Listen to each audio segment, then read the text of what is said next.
આપ જોઈ રહ્યા છો પુજારા ન્યૂઝ નેટવર્ક અગત્યના સમાચાર।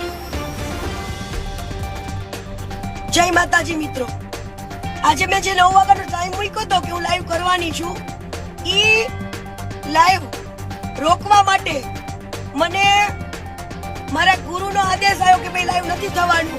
એટલે ગુરુનો આદેશ ઈ મારા કહેવાય ને શિરોમણી છે, અને એવા સારા સારા સાધુ સંતોનો આવ્યો કે ભાઈ સનાતન ધર્મને છાંટા ઉડે એવો આપણે લાઈવ નથી કરવાનું બેટા, લાઈવ ના કરતી।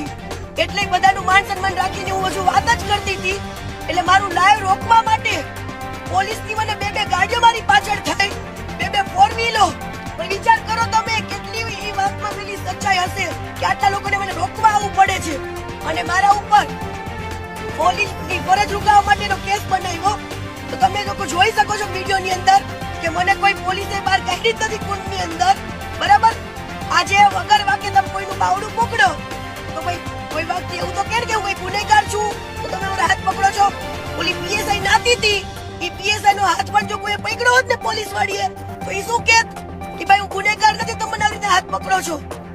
તો ત્યાં કુંડની અંદર પીએસઆઈ જેવા અનેક લોકો પાણી અંદર નાહ્યા છે, તો કીર્તિ પટેલ ઉપર એક જ ફરિયાદ કેમ ભાઈ મારું લાઈવ રોકવા માટે આટલું પોલીસ કેમ મારી પાછળ પડી છે, મારો પીછો કરે છે હાલની અત્યારે હાલમાં પણ, બરાબર। જય હિન્દ, જય સનાતન। હવે તો કઈ પણ થાય આ સચ્ચાઈ બહાર આવશે ને આવશે।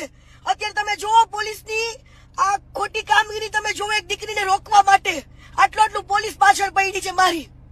જય હિન્દ, જય સંવિધાન।